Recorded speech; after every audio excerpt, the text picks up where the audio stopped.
All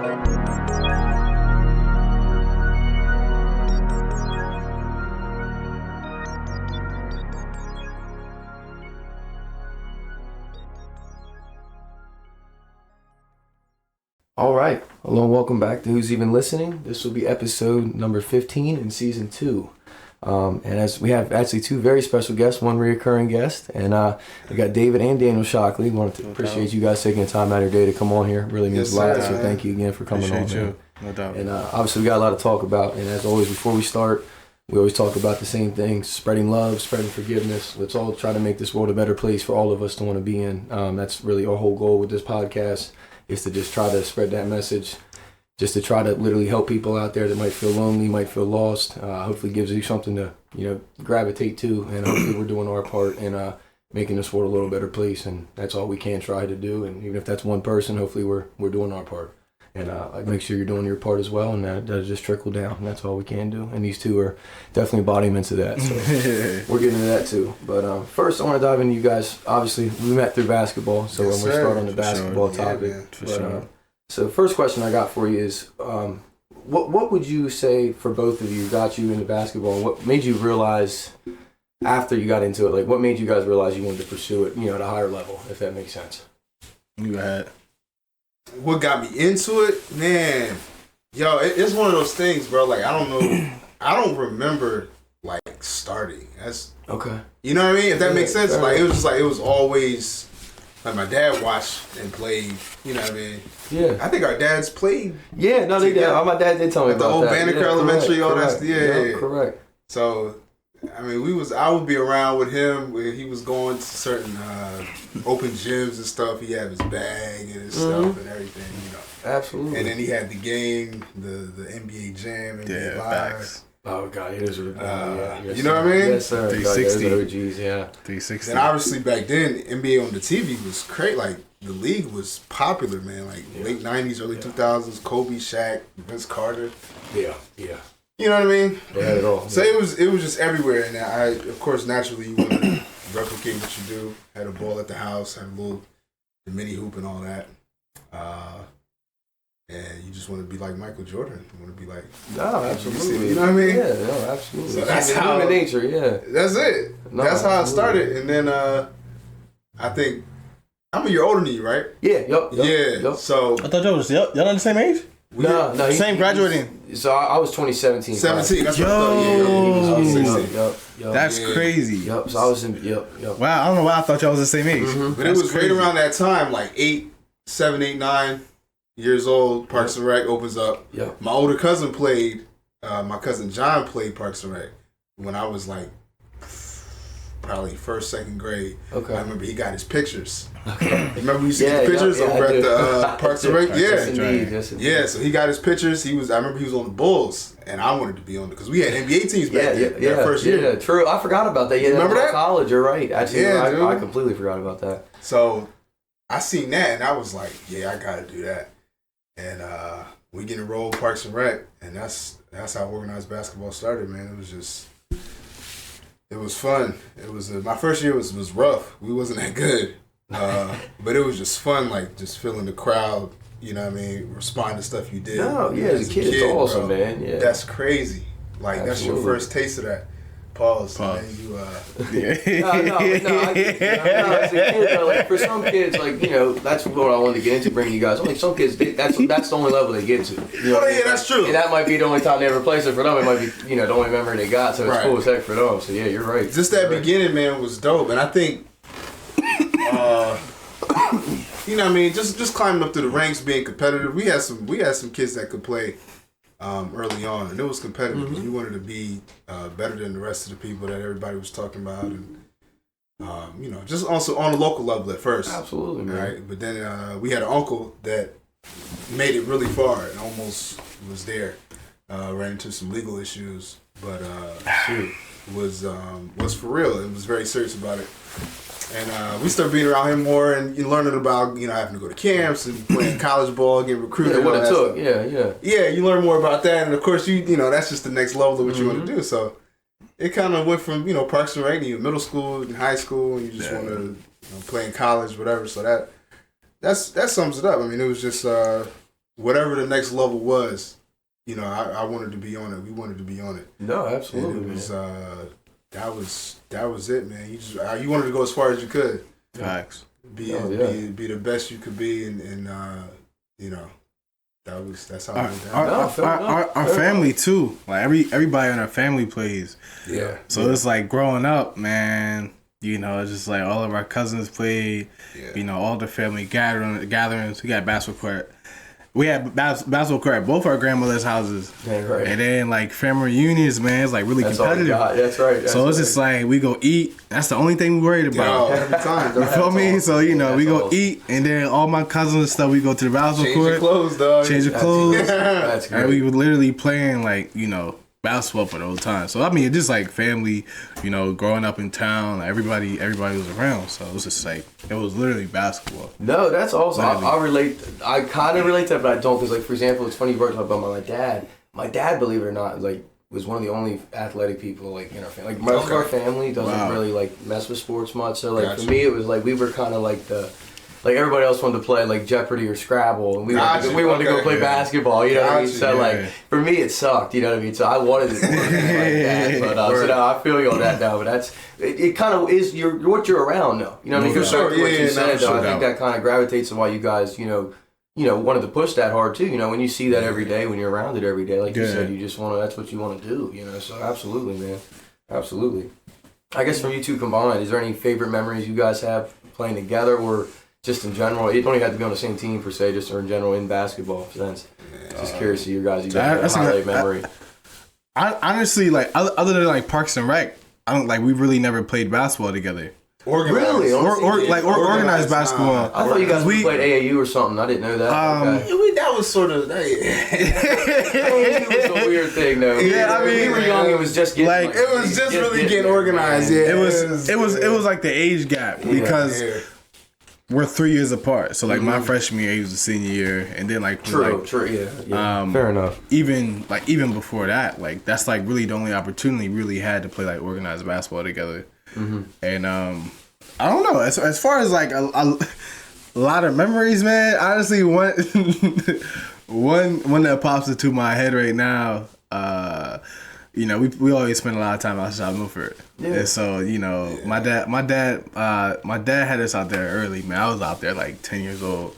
We always play ball at BH or South. And and so he was always hooping with us. And yo, man, like I'm talking about, this is back when the courts used to be like packed. You talking about, it's probably like 30, 40 people out there. No, yeah, it was rough. Nah, it was serious. It was serious. Legit ball out there, yeah. It's not like that no more. At least when I ride by, I haven't seen it back like that in a long time. I mean, you go out there, you know, it was his out there. But anyway, me, David, my dad, we had like 2 others on our team, man. And like on paper, we was not supposed to win that game. I'm probably like 5th, 6th grade. Okay. So I'm like, what, 11, 12, around this time? Yeah. So, man, we was on the same team, and yo, I remember like my dad, like he was like always trying to run these plays. Like, That's right. I'm like, yo, some type of advantage. Pick out anybody who played ball outside Milford, like. Run that play. Everybody high ball screen. Just hand off and shoot it. Shoot a 3 off the glass. And so he did that joint, man. He hit it. I'm talking. We was playing against some like, you know, some hoopers. We hoopers. ain't gonna call no names. Yeah, we not call no names. It was but if they listen to this, they probably might know this moment. Fair enough. But yo, he hit this shot, dog. It was for the game winner. And I'm like, yo, like, it was crazy. He hit it. It was like smacked that hands. Like when he's excited, you don't want to dap him up because you see my dad. He big, strong. Yo, it was crazy. Absolutely. But honestly, that was probably one of the craziest moments. I think like one year we went against each other in camp. I had got moved up. It was that year when Emmanuel quickly was Maryland. Nah, Maryland. I played against you. Yeah. I think that one too. Yeah, because I had started like, obviously when you go to basketball camp, there's like different age brackets. Yeah. And so like, I don't even remember that. I was just like killing in my age bracket, and like me and like one or two other people got moved up. I see. Okay. And shout out to Emmanuel Quickly too. Yeah. Emmanuel Quickly, he plays for the Raptors now. Yeah, ironically, Cam Foster told me about him a while back, as he knows him. Yeah. He from having the grace. That's yeah, Brody. We was all at the same camp, and that was kind of cool. And like that, I mean, like that's probably like the only time we really like played against each other. Other than that, it was just like backyard stuff. That makes sense. Real competitive. Yeah, you're right. Because I was just thinking you guys played more. Well, we played. I mean, the on the side and stuff. I'm sure you did, of course. Like back in the yard and stuff. I'm sure. And that's probably more we memories. did in the backyard. Pause. We would play all day, man, and we had people come from like down the street. And we was hooping against grown-ups, like neighbors and stuff. Yeah, it was just like, but I think once we got to an age where we couldn't be on the same team no more, that's when that was pretty cool. No, fair enough. You know what I mean? No, absolutely. Amongst the majority of competition, we don't play. To this day, we really don't play on the same team. Well, to be fair, around here, you really can't. Yeah. It gets kind of. Yeah, I understand. I completely understand that. Dude. But that was that year he mentioned the camp. I think that was the summer of 13. Had to be summer of 13. Okay. And or 14. Summer 14. I think it was summer 14. Yeah. When Emmanuel was there, it was a loaded. I actually got it in my camera roll. That picture of us. Dang right, yeah. I had to see the year. We'll fly that up, absolutely. It was a lot of fun, man. A lot of competitive vibes. No, dang right, man. No, that's a cool experience, man. No, that's awesome, man. No, that's awesome. And obviously, you guys, I tell Daniel this every time I go, I feel the same way about your whole family, but obviously, you guys are very respectable people around here. You present yourself very well, and I appreciate the way you guys go about yourself. Appreciate that. I truly do, and I commend you for that. And I guess the question I'm trying to ask is, I know a lot of other things would have played a part with your dad being a pastor and stuff like this, so you can take this question however you want. But how would you say basketball and family, really influence your discipline and work ethic outside of, of the court in general? Just in life, just give me your kind of rundown of, what really got you guys to where you're at. Yeah, I mean, I guess basketball really did. It put a lot of work ethic stuff in, but I think that came later on because like we had to work academically like early. And you know how they have memes on Instagrams and stuff now. It's like you doing math with your dad. And it was like that. No, yeah, we had the old school parents stuff. You're right. You could potentially get your ass beat during math homework. It was older. You know what I mean? That was the beginning of. It was serious. Like it was 5 times 3. Like you see that meme, bro? That's real life. So that's where the work ethic started. Like basketball, up until like probably 7th grade was just all fun. Like I didn't like work like doing like serious drills until I got to like middle school. Okay. Prior to then, we just played 1-on-1, 21. 2-on, like didn't take it really serious till you got in the middle. Yeah, I mean, you really don't. Nobody really. We didn't have trainers and stuff. Like they got trainers for like 4-year-olds and stuff now. We just was hooping, like, absolutely, man. all day. So the discipline I think came in from school because like we came up in a house, man, where if you got a B and it wasn't like a really good excuse. Why you got that B? Like you're not gonna get like you might not get a whooping for getting a B. But they're gonna ask a warning. It's a warning. It's a warning, man. It's gonna be some interrogation about why you couldn't get an A in that class. Still didn't meet the standard. Yeah, something you could have done was you not paying attention or whatever the case may be. Yeah. So that was the beginning of like the discipline and just making sure you did what you needed to do in school and then behavior wise, of course. That goes without saying, right? No, absolutely. You gotta do what you got. You gotta carry yourself a certain way and everything like that. But I think. That's where the discipline started. And then I think when it came to basketball, the work ethic for me was just more a competitive thing. Like I'm thinking if I can get myself to where I need to be, it's really no competition at that point. Absolutely. That's how I felt. No, it's you're battling against yourself. Yeah, it was just nobody else really mattered. So that's kind of where it was sort of two different realms of work ethic, you could say. Yeah, no, absolutely. But they shaped into what you are now. Yeah, completely. For sure. No, that's what I was trying to say to you too, because like I feel like that what you just said there though is so lost in kids now. Like you said, it's I think that foundation that you guys have built, and like, you know, with good households, good 100%. influences, good characteristics, good morals, you know, it's really hard for, I think, kids to sometimes get that nowadays, to where they have that good foundation built to build off of, you know. Right. It's sad, man. It kills me sometimes to see some of these kid situations that they're in. Yeah. You know, and obviously you can always make good or bad, you know what I mean? I always bring this up, it sounds terrible, but I always bring this up as an analogy.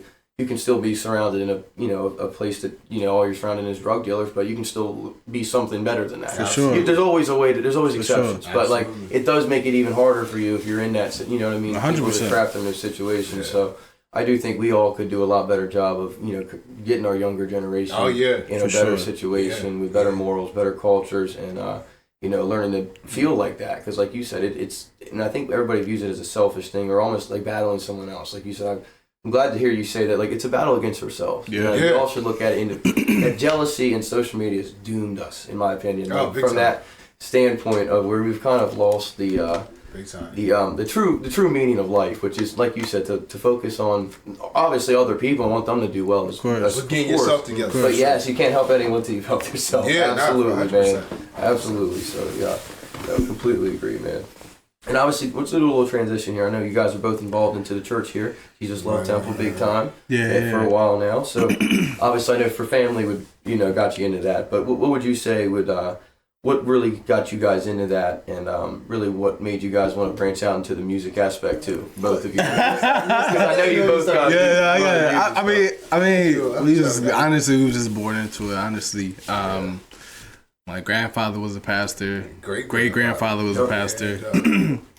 Beyond that, I don't even know. Uncles. My great grandfather had like 3 or 4 brothers, according to my dad, that were preachers. Oh, yeah. Wow, okay. Yeah. How about that? And then my grandfather, and then my dad. It's everywhere. So it's just like, you know, it was just kind of like, you know, you're around it. Yeah, absolutely. And then, you know, you eventually you become a part of it. Mm-hmm. And I mean, I'm not saying I go to church because of my lineage. But like, you know, it's you know, I have a connection with God, so it's just like, you know, just building that connection. You know, as you grow older, and then, you know, I think we are entering out of like the early adulthood, even though we're still young. Yes. But like eventually, like, you know, you still need that connection with God, no matter where you are, Absolutely. where you're at, and yeah, for sure. And so, yeah, I mean, honestly, we've been a part of it. Like I said, I'm 24. My dad started preaching when I was born, so this is 24. Pastor, pastor. Facts. So, he's been pastoring since I was born. So this will be 24 years for him. And the whole music thing, I think I briefly touched on this last time. Yeah, we did. Yeah, how, like, you know, the old musicians, you know, they had like kind of like their own thing going on. And, you know, they were busy, and then, like, you know, their availability kind of like shortened out. And, you know, when it comes to consistency with stuff like that, a leader of a church really seeks that. And so we just kind of like put on the spot. It was like, you know, here we go. Yeah. Like, y'all the musicians now. So no, absolutely. Oh, that's awesome though, man. And when you told me that initially, but to be fair, sometimes I think that's what can create some of the best situations though. Like, as crazy as that sounds, I do think some people that are put on the spot sometimes thrive in that. Like a situation like I remember you telling me, I think it was not in Jesus Love Time, but in New York, I think. Where they threw you right on the spot, and they were like, "Oh, you're starting next week," and you were like, "Oh my God, I got to get on this." Yeah. But sometimes that can really big time. drive someone to be like, you know, because sometimes people need that timetable. Yeah, you know, that's when I really started practicing. Leave it open-ended for some people. You know, people sometimes don't have that same drive. Yeah, you know, they don't have like that true deadline. You know what I mean? Yeah. Like, we all got to make that for ourselves, because I think that's hard too. I think we all just like, oh, I'll do it tomorrow. You know, that's a lot of people's mindset. For sure. But absolutely. But along with your father, you know, obviously your father, I want you to ask you this question, because I think you all probably have something that you would hit you at your core when he speaks to you. So I feel like there's always something we all take, like there's always a saying we remember or whatever it is for you guys. But what is the biggest lesson your father taught you about faith and leadership that you guys, like, if you had to pick maybe, you know, 1 or 2 good ones that, you know, really stick with you to this day? That's a good question. We didn't hear so much. Yeah, absolutely. Like, we didn't hear. Are you talking about Sunday after Sunday, second service after second service, funeral after funeral? And people don't. If you grew up with a preacher, they they preaching all the time, like they talking about something. Correct, you're never off. Yeah, all the time. Yeah. It's a statement being made, and people say we do that now, but but nah, I mean, I think just I mean, he handles a lot, and my dad now, I think one of the things that I'm seeing now, because he recently got his THD, so his Doctor of Theology, he just got that, and he's expanded himself, man, in terms of his knowledge of the Bible and the depths of it, the context, the applications of certain things. At 56, things that he's improved himself, and he's always been very knowledgeable of it. But to take it to that level and to continue to grow is something that, you know, I admire in a various forms, from music to athletes, you know what I mean? People that get better with age, actors and everything. To do that now is to constantly want to keep learning. That's key. That's key. Because I mean, people plateau, and you know, people get 20s, 30s. You get hot, and that's it. You stop learning. You stop. Absolutely, man. You stop trying to change. But to see that's probably the biggest thing, particularly recently. Like he said, he been going our whole lives. Just you know, always got something, something to share. No, fair enough. But I think this particular portion has resonated with me in terms of, you know, number one, it's never too late to improve, never too late to reach a new prime. But then having the willingness to do it and the humility to do it as well. Yeah, well said. In old age is that's big. I respect that about him a lot now. Well said. No, absolutely, man. Like you said, we all get stuck in our ways in times. Like you said, and being able to, I think, adapt and evolve is one of the biggest things we can do as humans. You know, because it like you said, it's a hard task. Like, because we all get so stuck in what we believe in, and willing to admit we're wrong is also one of the hardest tasks, I think, for people as well, and to admit when we're actually wrong. For sure. So I completely commend anyone for your props for that. Because now we all need to learn how to look internally and to see what we can change every day. Because every day is different, like we always talk about. You know, every day there's always things we could do that better each day. For sure. You know, we all can try to figure that out and for sure do what we can do to, you know, be better at that. That's all we can do. For sure. But I want to ask you this, because I would say for the community right now, for you guys, what would you guys say? How do you feel is the church mission in the community right now? Like, what would you guys say, like, is your goal kind of as the church right now in the community? We've been really like a heavy reach out to like people who are less fortunate. Okay. And so my dad's always been like really adamant about that. And so absolutely, you talking about helping people out, giving people a place to stay, making sure they have foods on their table, clothes on their back. I mean, I'm not gonna go like too deep into it, but like you talking about the church, like really looking out for the people who are like less fortunate.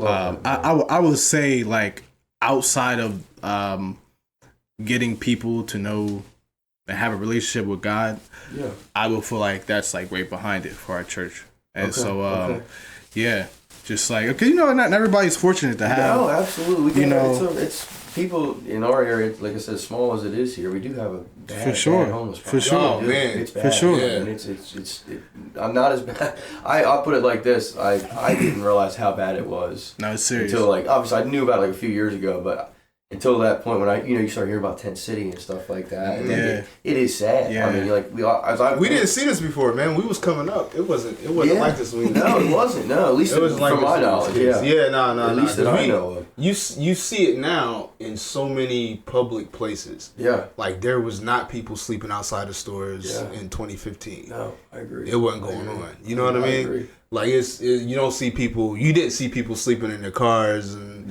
you know, you walk through the downtown Milford at night, you see you see a lot. That wasn't here. You go down there for sure. That wasn't here when we was young, so I think that's a big just the fact that it's right in our faces now. Yeah, absolutely. It's a tremendous mission. Absolutely. Yeah, man. It should be. It should be. It should exactly. It should be for everybody. Yeah, but I think it's very profound where we are, and like I said, this is not something that has always been here. Well said. It's always been like we heard about it in school. In the middle school, they would tell us that there's a certain percentage of our classmates that are homeless, and it's like, oh wow, that's crazy. But we didn't see it. Yeah. You go to Wawa at 12 o'clock at night, there was nobody sleeping outside. Facts. But now it's like it's real. You know what I mean? Yeah. So no, completely. Big focus for us now. No, I love that, man. That's awesome, man. No, that's awesome because it is sad. Like I lived in LA for a year. I think you both know that, and that was the only time that I did see it. Because obviously out there, it is very serious. crowded. They got every bridge you go to. I'm sad to say, Dan. Yeah, you go to literally every overpass and stuff we have here. Every overpass, they just got like tents right under them and stuff. That's crazy. I don't know how it is now. That was back in. I mean, it was like that ago, then. So I can't imagine what it's like now for sure. I would assume, but yeah, pretty sad, man. But that's wild. Yeah, you're not kidding. But yeah, my wife, honestly, I'm glad you guys. I know you guys do a lot, but my wife, she's actually involved. We're doing a little event this Saturday, a nonprofit that she's in, and they just make beds for kids that don't have any. Okay. So basically, kind of doing the same thing, but obviously they would already have to have a house to put the bed in. Obviously, you know what I mean. So, but still, kind of piggybacking off that. Same line. It's good. I love to see people in the community. We need more of that. You know what I mean. We need a lot more people. Trying to do some stuff like that because it's obviously well needed. It's well needed. No doubt. It's well needed. No doubt. And I commend you guys for that. That's awesome, man. We need a lot more of that, man. And so obviously, I want to say this.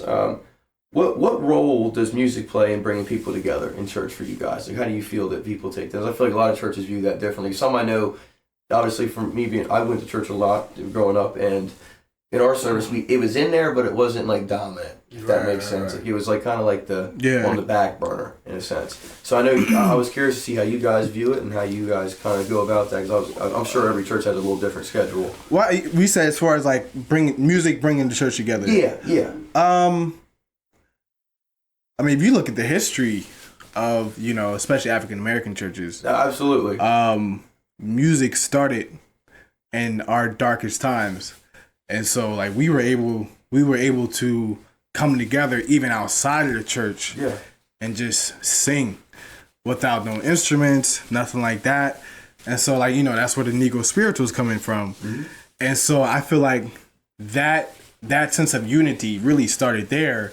And then we were able to bring it inside of a church. So I think that history kind of follows up to where we're at now. Fair enough. And so I think, it's just like in our nature, and not just African American. Like music brings people around, all over the world. But just giving it, explain it from a different perspective. Yes. And so I think I think it's a feeling that you get. If you're ever in a church service and you hear, no matter where you're at, or even at a concert, but like specifically at a church service, like there's like certain songs that you can like just listen to, and you can feel it, and like it's like you can't get that feeling from anywhere else. And I get that feeling even just like playing sometimes. No, like like if I had a camera on me or him, probably too. Like it's just like you're just playing, and it's like a certain like tune, a melody, or lyrics that just like hit you,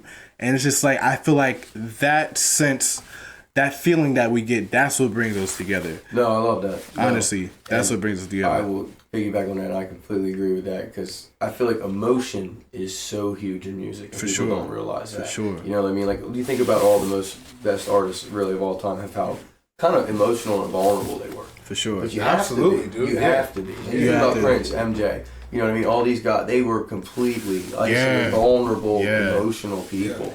But like you said, you have to get to that point. Like you have to treat a track kind of like a move, like you're playing that part. I think that's a lost art in this music nowadays. Is that it's all kind of fabricated and mainstream, and there is really there's no soul. The individuality. You know what I mean? Like you said, you don't feel it, like you said. But that is the art. That is the art. Yeah. So I respect that about in church music and soul music because like you truly, that's the part you still do feel because a lot of people I feel like you don't really get that same, like you said, you don't feel an emotion when you listen to a lot of these songs. And if it doesn't make you feel an emotion, is it really a song? You gotta be emotionally connected, man. Yeah, absolutely. I was watching this video on Instagram, the Honorable Louis Farrakhan.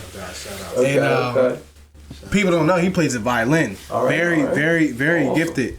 And he was talking about how I don't know if you saw this video. He was talking about his learning skills. Learning the skills and all that. I seen that one, but he was saying he was a young boy watching a family come out of like a funeral home. Oh yeah. And you remember him talking about that? I see that. And basically, you know how it came down to him being emotionally connected to the music in a sense where it connected with the family.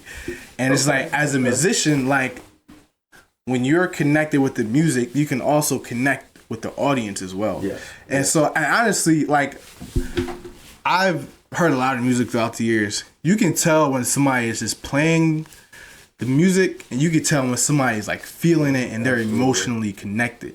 No, it's a big difference because like, you can tap into a zone, like you can feel it, like you know, you can feel it literally. Well said. And I'll even bring it to this. Like, there's some days, like I'm sure you guys might feel this way too, but obviously you're on a different schedule. I wanted to bring this up too. Like, for example, like I want to record music. Say I want to do it right now, and I'm not in like maybe the mood to do a singing song or something like that. I can just wait and do it the next day when I'm in a better mood to do it. Yeah. But when you're, scheduled on Sunday, you're not in the mood. You got to rock. Nah, for sure. So it creates a whole different dynamic. For sure. Like, or if you're in the mood for something that's not being played that day. Yeah, exactly. Correct. That's really a lot. That's when you really got to be good. That's when the channels, you got to really channel stuff and really hit those chords without feeling, you know what I mean? Force yourself. That's true. That's kind of when acting comes in a sense. You got to force yourself to hit those emotional chords. Just to match that tempo and tone, so it is. No, I want to get your take on that too, because I always bring that up because I'm lucky in that aspect. Like I said, I can kind of wait to record something until I'm in a better mood. So that's something people I don't think bring up when you're a recorded artist versus a live artist like you guys are. It's a very big difference. I think a recording artist is crazy, man. You got those stipulations where you got to put out a certain amount of material in a certain amount of time. Or you got to start paying money back to the record label. And all especially the deals now, man. That's the worst part. They got all these young guys signing deals. And they give them $500,000 or whatever, and then they don't realize this is that back. And they got guys going. I mean, it's sad, man. They're taking advantage of some of these young guys. And that type of pressure under the circumstance, like you combine that with the fact that socially we're not where we used to be as people. And like it is a dead zone for taking creativity. Advantage kind of world. It is a dead zone for creativity. Yeah. Because you got okay, you gotta get this out. I need a 10-track album out next year. Yep.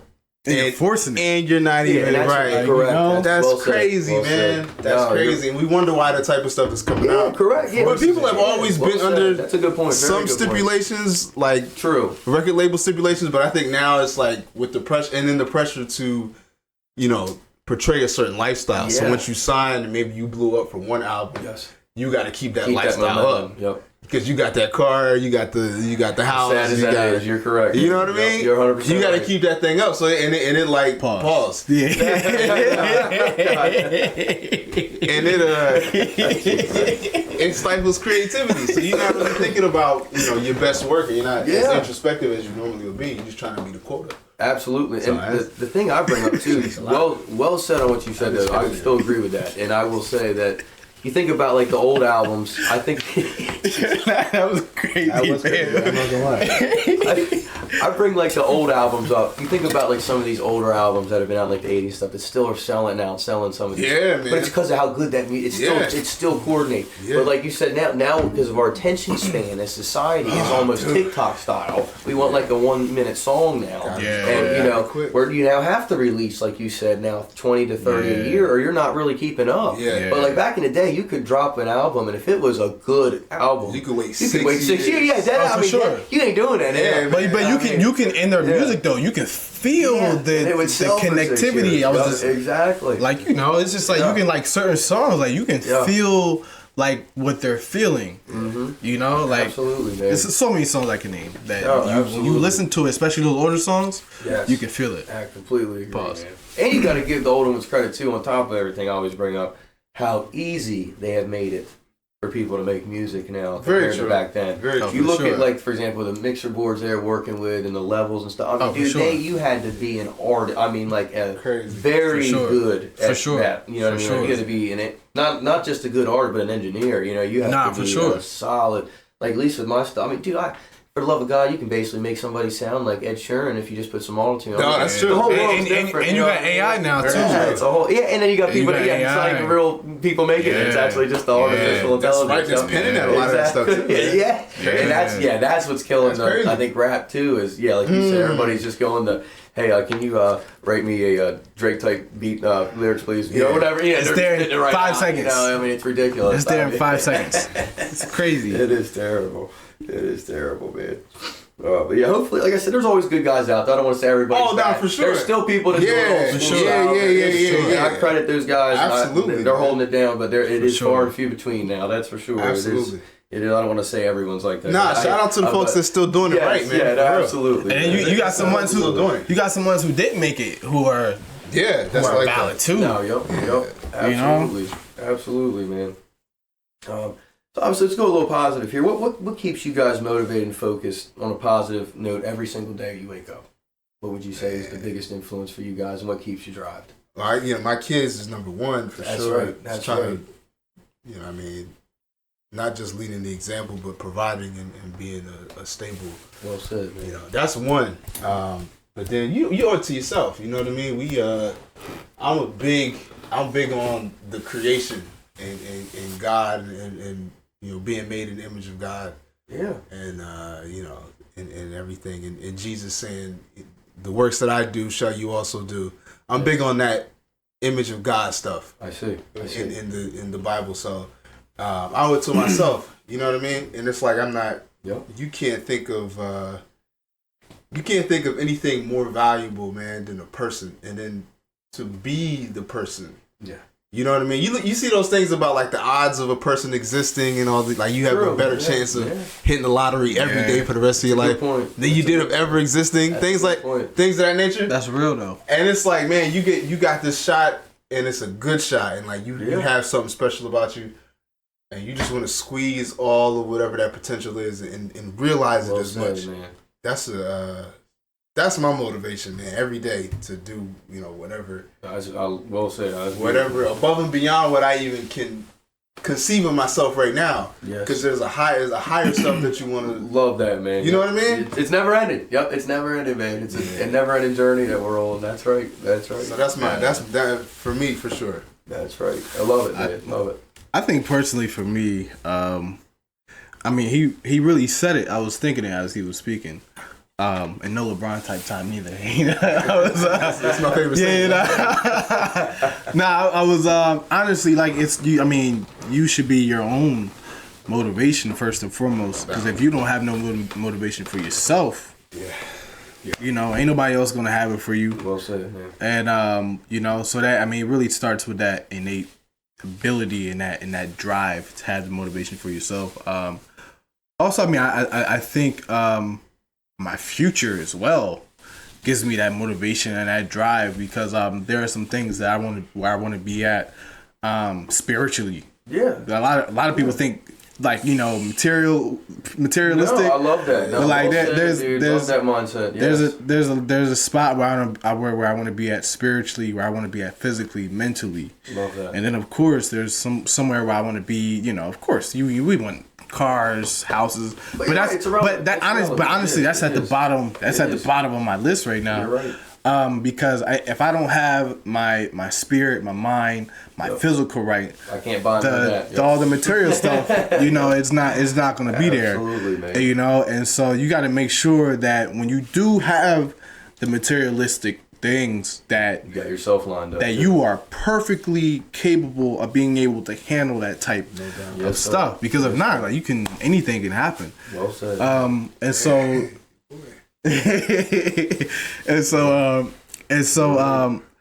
Also, like my job, man. Like my I don't have any kids. Sure. Not that I know of. Yeah. Not that I know of. God bless. I don't have no biological kids, but obviously with me being a teacher, my students keep me motivated as well, man. Because I need to make sure that I come into that classroom every day with the right mentality, and that they have an example that they can follow. And so if I'm not abiding by my standards and my expectations for myself, how can I stand in front of a full class of 24, 25 students, and they're under somebody's leadership who's not, respecting themselves. And so I'm a big believer in changing the youth, not changing the youth, but molding the youth. And I would love for them to have a great example. Yes. They come into the classroom, and they see somebody who cares for them.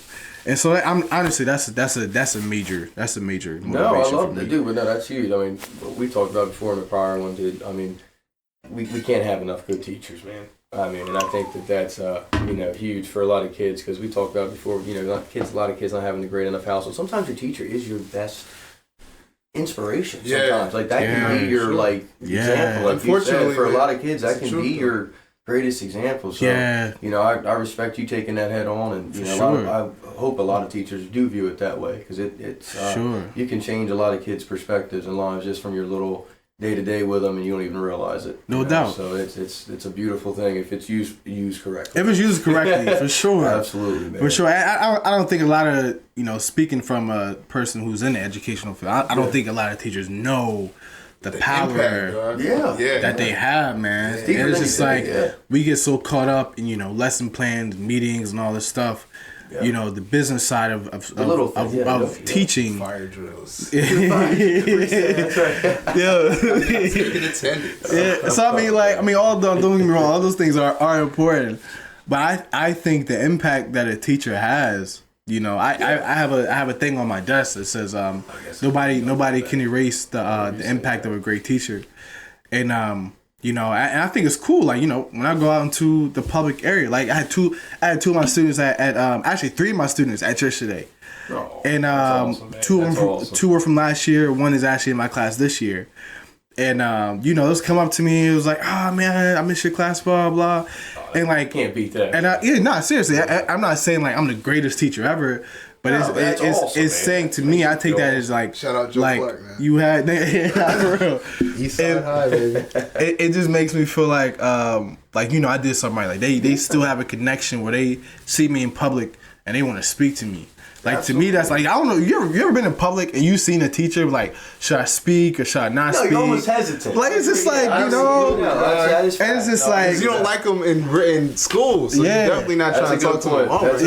And so like I don't ever want any of my kids to have that feel it, that moment. Be like, should I speak to him or not? But like just because I feel like that happens. Like students who feel like that happens because of the lack of connection that's made inside the classroom. Yeah, I agree with that. And so like, when you see it, you have a connection with somebody, like in public, all my students that I've seen in a public setting, Walmart, movies, where they always come up to me and speak. Yep, no, that's and I'm not saying I haven't seen every student, but like all the ones that I have, man, they always speak to me, man. And it's because of that, awesome.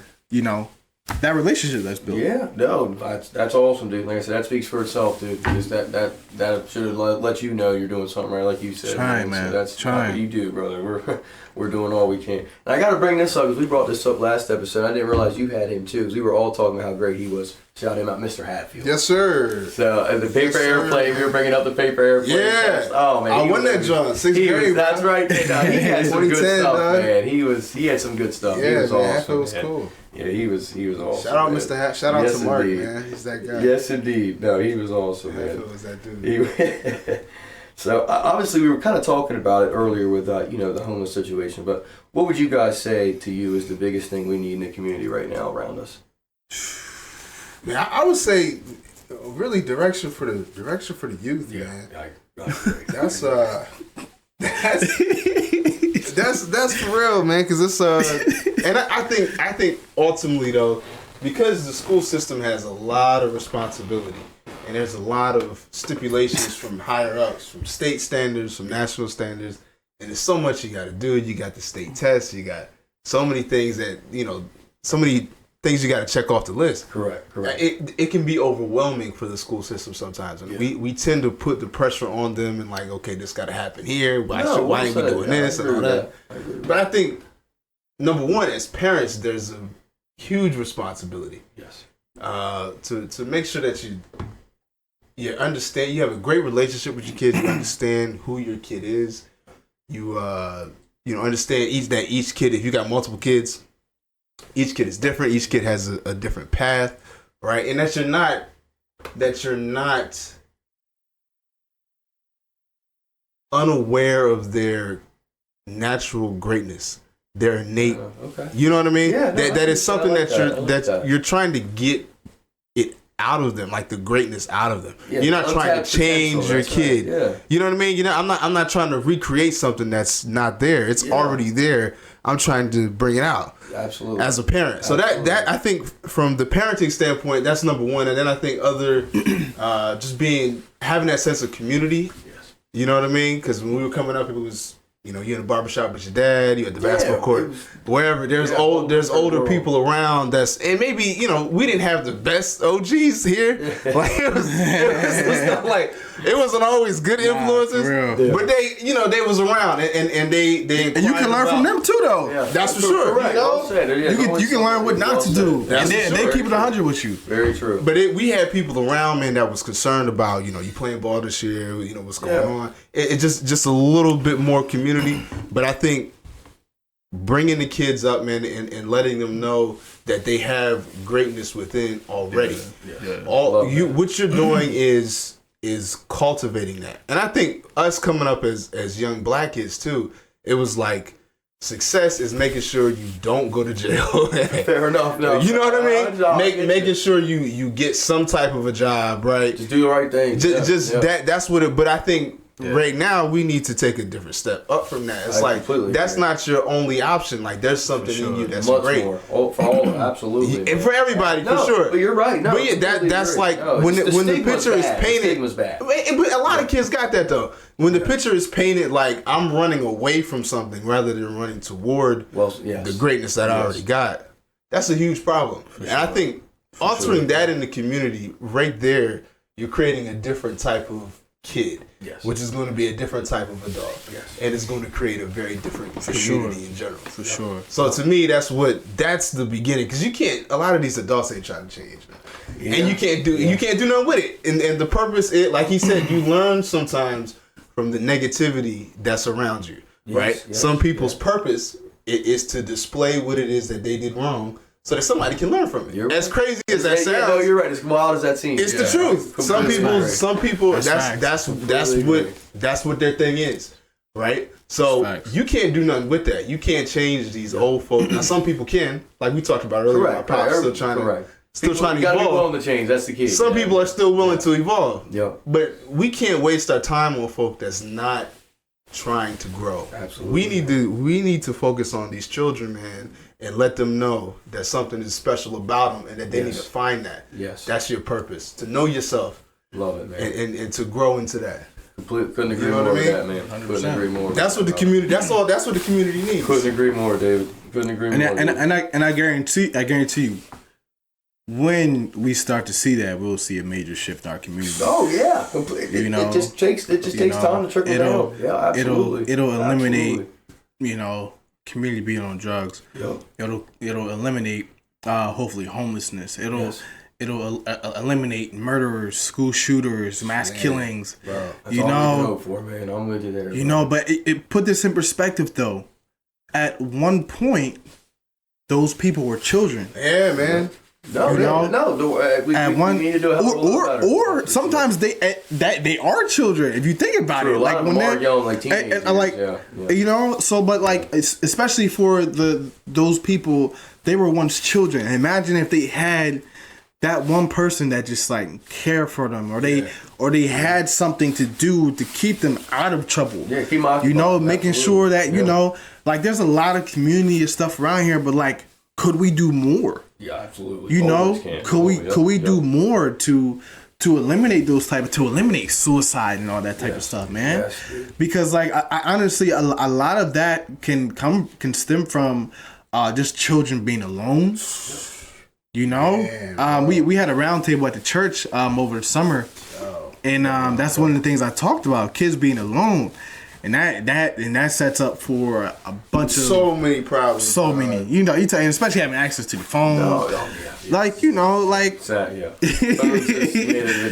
harder. And so like I feel like I'm not saying all the trauma is caused by that, but it's a contributing factor. It plays a part. You know, for sure. like you'd be surprised how many kids come home doubt. from school and it's just them and their siblings, or you know, or somebody stepmom, stepdad watching them. They really have a connect. Whoever, bro. It's just like. Imagine if they as soon as they left school, they have like some sort of program, reading program, sports program, musical program that they can go to, and we stay productive. Yes, and we have adults who are invested into the community, man. Completely and you saw, and that's why I live by that. I'm a teacher, basketball coach. Like my whole life is predicated around the youth because they need somebody, not just me. They just need people who they can look up to and be like somebody who's positive.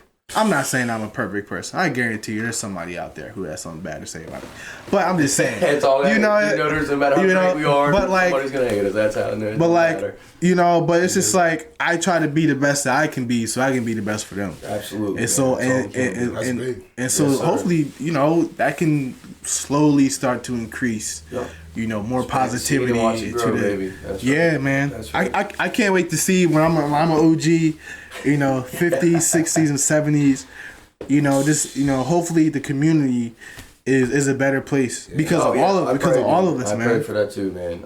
No, well said, man. Like you said, I always bring up this. It's not about us. It's about after us, and that's what I mean by like you said. That's what I think we've all lost that mission in our selfish mindsets. Is that, like you said, it's about the people after us. It's about when I'm gone, did I make a world that's better for the people that inhabit after I'm gone? That's 100%. Truly, in my opinion, all of our goals. And that's huge, bro. Like that, but that's something that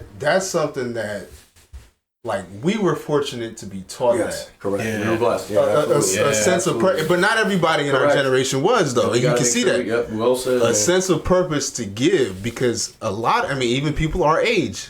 It's very common with people our age. It's a purpose to consume. Yes. And we want to, if I get, then I've done. Yes. But it's like you haven't really impacted anybody. You're not leaving a legacy or giving anything, contributing to what's around you. Yep. That's a huge problem. And I think that's something that trips to Cancun. Ain't nothing against that stuff. Nothing against that stuff. But it's just like but when that's the zenith of your goal, man, of your drive, that's a problem. Well said. And I think we need to. That's something to instill in the kids again, a sense of purpose, because they eventually have to teach somebody else. Correct. And we got to see that now. We can't just see them as 5-year-olds. Yep. You got to see them right now as the next leader. Eventually, as an adult that's going to be raising their own kids. Yep. That's how we were. Like the pressure was on us, and we felt like our parents were being hard on us. But it was like, nah, they see. You start to realize when we get older. They see, man, that it's like, this is going to be a grown man one day. You got to get some of those. Because I work in the school system as well. We both work at the same we had the same school. Dang right. Okay. I didn't get into that, what you were doing. Yeah. Okay. So it's like, that the behaviors of children, man, they come up, they develop into issues that adults have. Yes. And it's like, all right, this is not, and you don't want to deal with it from a standpoint of, I'm going to deal with them on a level of a child. I mean, I'm just going to punish them and try to get them off of, so they're not distracting the class or whatever the case may be. Yeah. The goal is eventually to get them to learn what it is they're doing wrong, why it is, not just because I said so, right? Mm-hmm. But why it is that you're messing up and how we can improve from it. Because that's the only way people actually become better people. Well said, man. Which is important. Yeah, because that, like you said, but you're creating a long-term solution. Exactly. Short-term solution. Exactly. And that's what we're so focused on in society and everybody. Exactly. I couldn't agree more with that, man. But no, we all need to look at that more, like you said, have more. I think foresight's the word I would use.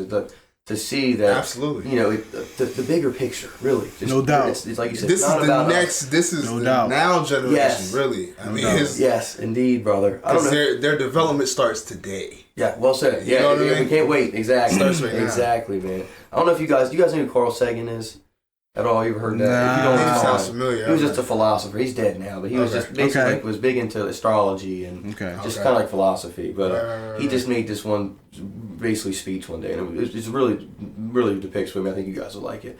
He just says we're one speck of dust, and we have all this bloodshed. We murder all these people, have all this sin, to be in power and have the greed and suffering to just have the power of a fraction of a dot in the universe. Yeah. Wow. And you know, when you the way he puts it, obviously I'll try to send it to you guys and show it to you, but it's very well said and just really paints the perspective of how truly, you know, small we truly are. You know what I mean? And just really gets that perspective of, you know, it's not all about me. Right. And it really depicts it's it very well. It's and, you know, sometimes it takes, I think, for some people to, I always bring this analogy up. I don't know if you guys agree with this, but there's a Reagan quote back in the day where he talks about it. There's someone, if aliens came to invade us, it would all force us to put aside our differences, to act basically kindly one another, to deal with the force. You know what I mean? Absolutely. So basically, I think sometimes it takes like a bigger picture or a bigger issue for us to, for whatever reason, we can't ever realize it before it happens. We gotta, it's like always like we gotta have the worst moments hit us before we can grow.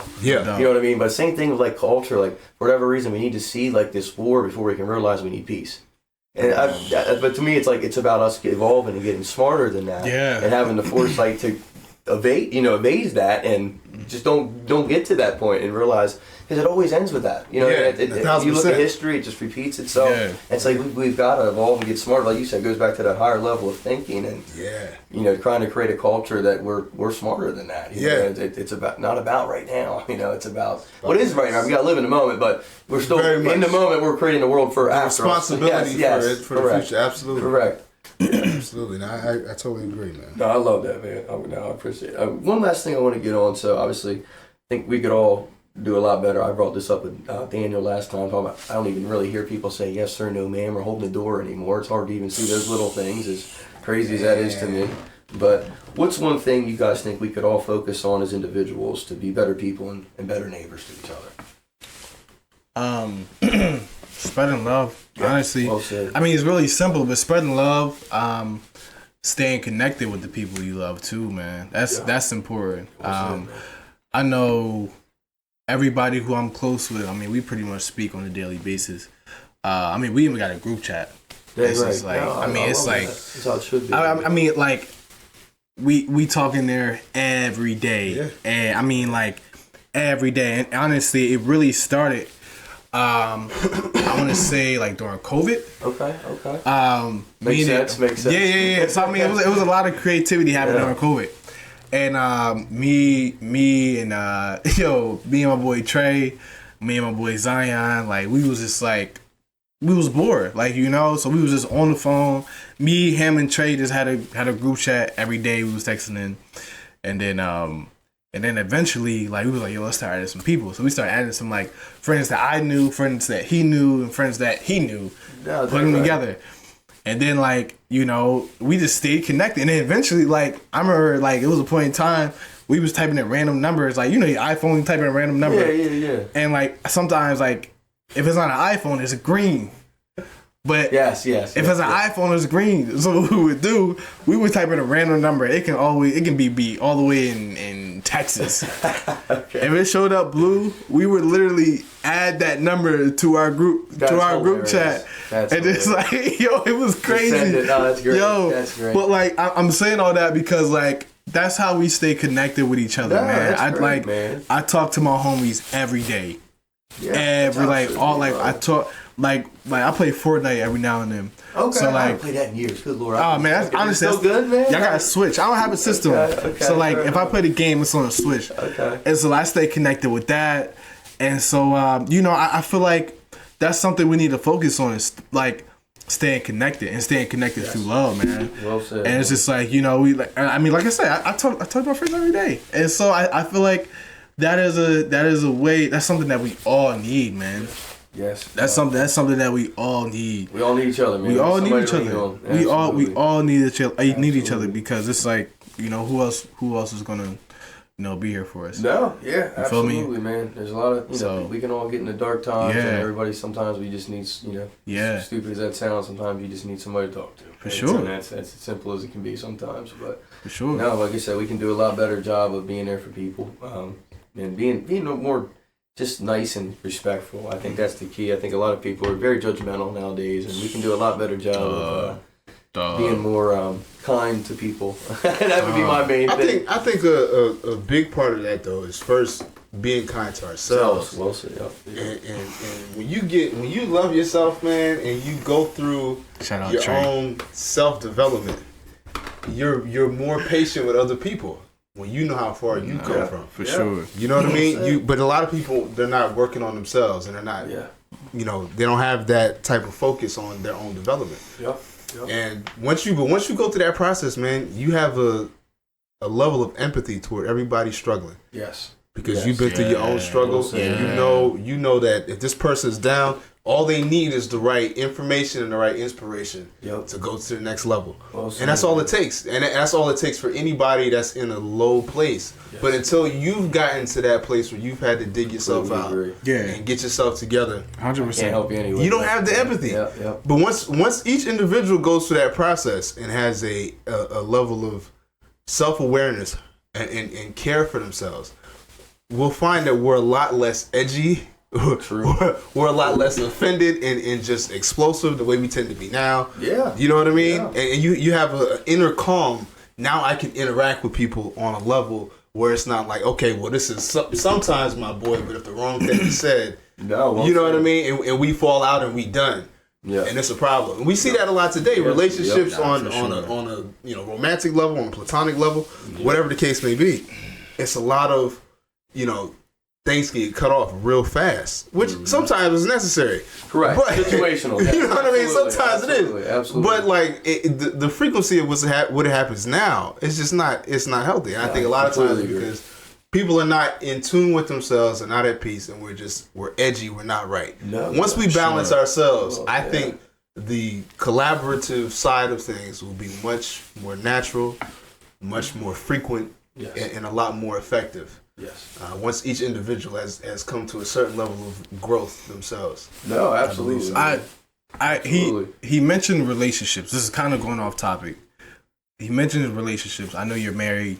Yeah, shout out to that dude. Yes, sir, we got there. Like, that's what's up. Shout out to you with the kids too, man. Yes, sir. Shout out to you too, man. Congrats to you, big dog. I had a question for you. It just randomly popped up. What you got, man? And so, you know, you've been married for how long? Yeah, coming over. About to be 2 years. Over 2 years. 2 years. Yeah. That's awesome. Shout out to that. Getting there. I think a long way to go. Like, how in the midst of like, I mean, Rodway said it. He said the dating pool is screwed. I'm gonna keep it PG, right? He said that the dating pool is screwed. Yeah. How did you keep faith and like, how like in the midst of everything happening in the world, how did you know like she was the one? Yeah, for me, I don't know. I always tell people, like, I had it easy for me because we had, for example, when I met her, I got out of my other relationship, and it was not a very good one for me. I wanted to speak on that. But regardless, I met her, and we had about, before we even met, like, we were just texting for about a week. Okay. And we had about, I would say, 5 12-hour phone calls. What? Before we met. You was on the phone for 12 hours. To me, I was already like you know what I mean? Like that's not a normal. Right. You know what I mean? What? I've never had that. So I was like, okay, this is kind of odd. And then we went out to Ocean City the first date, and we ended up walking the entire boardwalk. Well, Ocean City's a pretty long boardwalk. Right. I was like, okay, this is pretty cool. And we just ended up vibing the whole time and just had no issues, dude. I mean, just none. And to me, it was more of the communication, and I think that's what I always tell my friends. Is the communication is key, because that's how ours started, and that's how ours still is. Yeah. I mean, for example, I drive for UPS. You guys know that. That's my day to day, and I do this too. And you know, but when I'm at UPS, 12 hours. We're on the phone all day. Just like I can still hear my son, I can still hear her. That's crazy. To me, that's why I kind of sometimes it's crappy. Every job has its ups and downs. Sure. But for me, that's the one thing I'm very blessed with about my job.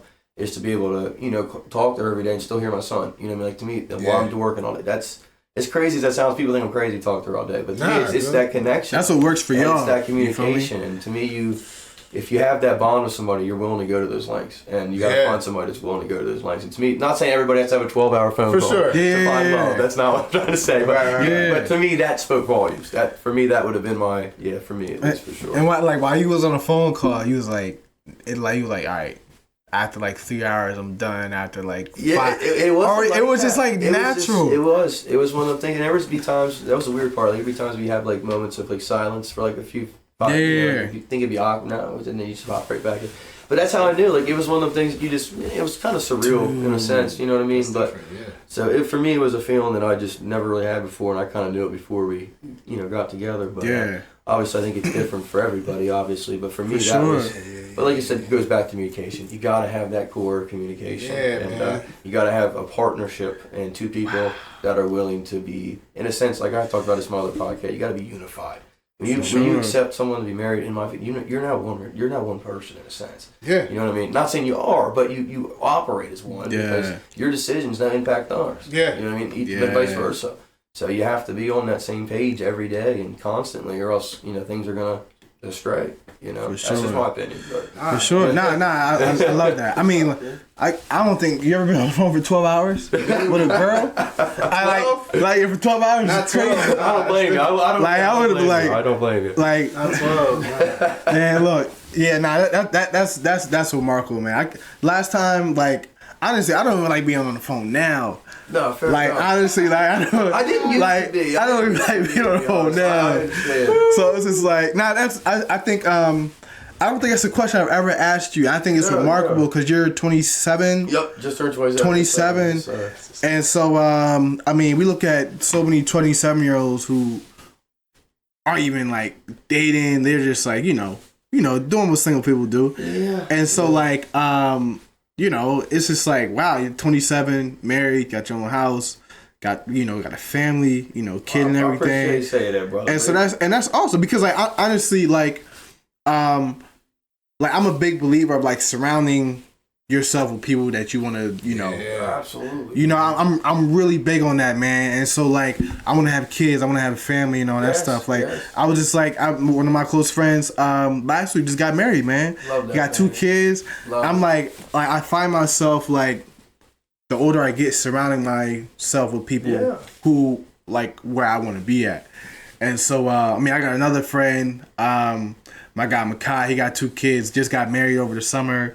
Even if that within the last 5 years, a lot of the dudes I grew up with, they're dads now. You feel me? Yeah. And it's just just seeing them be present fathers. Absolutely, I'll see them out in public with their son or their daughter, and it's just wow. And that's why I want to surround myself with people that because honestly, I think and knock on wood, obviously, I'm still, in the process, but I feel at a certain age, and you see it on Instagram, not Instagram, but social media, it's if you're not 30 or whatever, and you don't have a serious relationship, kids, whatever, that's low key a red flag, bro.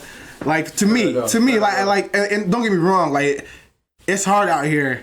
No, you feel me? It's pause. It's hard out here, but I think just about go ahead. I was gonna. Well, let me expand on it because I agree with what you're saying, but I also will say this: you have to.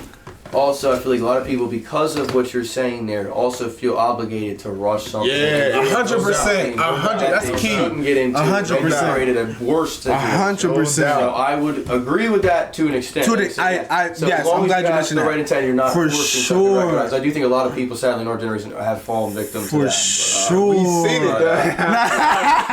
I don't disagree with that. But you get what I'm saying. You get what I'm saying. Nah, for sure. I think that's another key. Is people tend to they follow this social status. 24, you should be engaged. 25, married. It's a checklist we got to hit on those. Yeah, man. It is. I was for real, man. It's like going on vacation with a full blown itinerary. Yeah. What is this? And you people do that though. Nah, for sure. Hey, man, look. Yo, how you feel about that? People do that. How you feel about that, though? Bro, no, I'm not a fan either. Let it flow, man. Yeah, dog. Come on, man. People do that. I'm with you. It's we back at work. Nah, this is go out there and have fun. Come on, dog. Let's go out there and have fun. We got time stipulations and everything. 4 o'clock. Nah, man. That's something, man. But like I said, that whole checklist mentality. I don't know. Your time is your time, bro. Yeah. You feel me? You look at all the successful people, some of them blow up till 40, 50, 60 years old. Timetable, man. Yep, you think about that. Absolutely. I mean, everybody blooms differently, and if we were all the same, God would have made us that way. Yeah. You know, it'd be a pretty boring world. That's you know, for sure. if we were all the same, God would have, you know, we would have, you know. And so I think that is an important thing for the people who do want to do those things. You know, people who want to stay single the rest of their life. That's what they want to do. Right, it's a personal decision. Absolutely, you got to do it. I mean, if that's what you feel you're better suited with. I mean, to be fair, I agree with that. To be fair, like you said, that goes back to what I said. There's a lot of people that I think that with their habits and their way that their routines might not be suited to be a. So I totally understand. I can respect someone that's like. I don't know if I'm, you know, I think you can always learn as a dad. I think you should. But if you're like, okay, you know, I guess if you feel that way, then I guess I wouldn't want you to, you know, take that on then. So I mean, you do got to make, it's hard. I think it is person by person because I think a lot of people do have I guess if the best way I would think if you were like a mountain climber all day or something, I mean, good Lord, imagine how difficult that would be to see. Yeah. You know what I mean? Because there's some probably crazy gigs out there that would be wild to have a child with. You know what I mean? So for sure, I couldn't imagine, you know, some of the circumstances, but yeah, man, it's all about being patient, finding the right person. Absolutely, man. You know, I wanted to ask that because you know, I commend you for that, man, and that's awesome. At 27 years old, no, I commend anybody that does it, man. You know, it's a task that you got to be willing to take on every second. You know what I mean? It's obviously, as we all know, as you guys know, your kids are, you know, just like with your father, my father, you know, you're still taking, you know, you're still going to call, I still call my dad for advice. You know what I mean? Like your job's never done. No doubt. You know what I mean? That's one thing I think that I think a lot of us don't realize too. Like, parent for life, dog. It's like, oh yeah, once they're 18, they're gone. It's like, no, I mean, you're still your kid, man. Sure. Like, you know what I mean? You still got to look after them, man. Sure. You know, and it maybe not as like helicopter style, but you still have to. You know, they're yours. Over. They're yours. So I mean, I think we all kind of lose that. But no, I commend anybody that takes it that seriously because I do think a lot of people don't take it that responsibility as seriously as they should. Yeah. So, how would and any of y'all can both of y'all can answer this question. And now I feel like I'm gonna answer the question. How would you say? Like, this is my last one too. You good. How would y'all say fatherhood like changed you for the better? And like you just, I think a lot of times, like you have more to lose. Number one, with like just certain ways you maneuver, and I think certain energy you entertain is like, I can't. Like I got kids, you know what I mean? You just don't certain stuff. You don't guess about no more. Well said. You know what I mean? Yeah. You keep it straight up. I think that, and then there's like for me, it's like a natural mechanism. Everything, because you know, as a kid growing up, not everything goes right. You know what I mean? But the things that did resonate with you. Yeah, you remember them like that. You know what I mean? And as soon as you have a kid, for me, it was like I had a mechanism that was like pulling everything good that I learned and like applying it immediately. Correct. So that was one. It was like, man, everything that I learned, everything that went well, it's time to apply that right. Like it's game time right now with that. Yes. So that's those two ways, and just I mean, and this is my last one. And I let my man go ahead. But watching how quickly your child develops is inspirational. Well said. You know what I mean? Like you talk about not doing anything but pooping and sleeping, right? To then like making some noise, opening their eyes, and it happens quick. Yeah. Opening their eyes now, looking around, smiling a little bit, rolling around, sitting up, crawling, walking, talking, alphabet, numbers, sentences, reading. Can I watch this on television? Like, and then physically growing, jumping off the steps now. And trying to do backflips and front flips and trying to collect but like it's like okay, you see the mind is capable of doing and you know they tell us there's a critical period and after 7 it doesn't happen anymore. But I challenge myself to that. And I'm like, well, you know what? Let me dictate.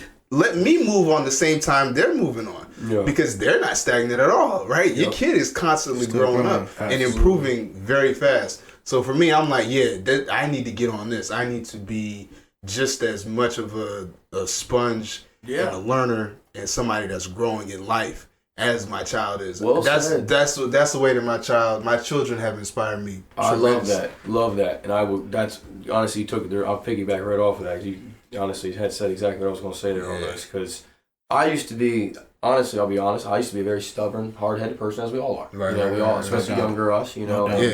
And I got that way before I had him, but really, like David said, when I had him, it forces you, I think, to be open-minded. Yeah. And I think that is the key. Because you have, like you said, you got to be one to, he may not like what I like. He may not do what I want to do. It's like you have to be willing to adapt and willing to learn, to be ever learn. So I always thought, we have a thing on here where we talk about question everything. What I mean by that is you're willing to learn, because I will never say that I know anything, because I think the minute you say you know something is the minute you almost don't want to learn anymore. Yeah. So we all have to, I think, have that approach, is that I know not, even though you do, Absolutely. you have to have the approach that you know nothing. Yeah. And I think that's what you teach your kid, though, is that it's an open playground. I mean, when I see my kid, the best thing I always bring up, and I know you probably feel this way, the one thing that really sticks out to me that I've learned the most is when you look at your kid or whatever, and it's just, you talk about pure joy that you can see in their expressions, and they don't even know why. Uninhibited. And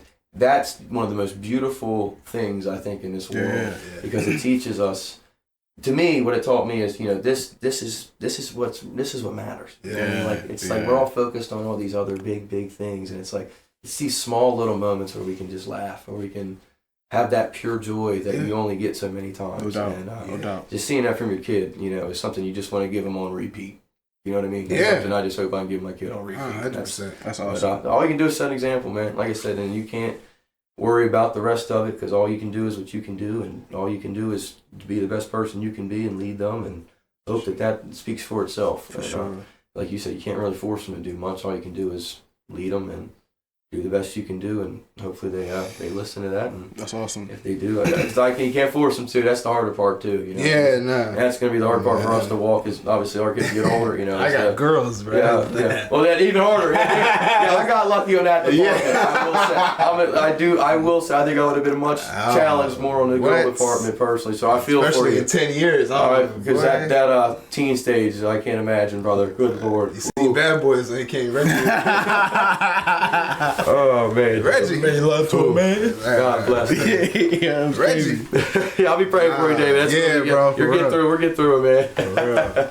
Well, boys, thank you again. If there's anything you guys want to add, you're welcome to. But it was a pleasure having you both on, man. And I'm sure we'll do this again soon. But you guys are the best. And once again, just appreciate who you guys are as men, like man to man. No doubt. Yes, sir. We need a lot more people like you guys. And hopefully we can lead by example ourselves and influence others to do that as well, and that's all we can do. No doubt. And, Man. You guys are certainly doing your part, so I appreciate you guys. Appreciate this, bro. Appreciate this whole setup, man. Everything you got going on. Of course, man. Star, I hope this blows up, dude, because everybody's doing this now, and it's a successful thing, and all it takes is a few good conversations. That's right, man. Absolutely, and I hope this blows up and does great things. I appreciate you, brother. Either way, Sure, it does or don't. I always say the same thing. Even if I help one or two people with it, that's all I can do, man. Sure, So I appreciate that, David. That's the more people we can help, the better. Yeah, always. Absolutely, always. man. No doubt. But once again, thank you guys again, and as always, spread love and forgiveness. ELE, everybody love everybody. Let's try to make this world a little better place, and that's all we can do. And let's just do our part and make people want to feel wanted and accepted in this world. And let's not judge people. Let's not dictate other people's feelings. Let's be open-minded, and let's do our part and being the best person we can be and influencing others to want to do that themselves. And as always, have a great night, great morning, great breakfast, great lunch, wherever you are. Make sure you go to West Side. Shout out West Side. Pancakes, boy. That's right. Tell them. Best pancakes in Milford. That's boy. right. Tell them. That's Stop right. playing. That's right. And as always, this is Who's Even Listening, signing off.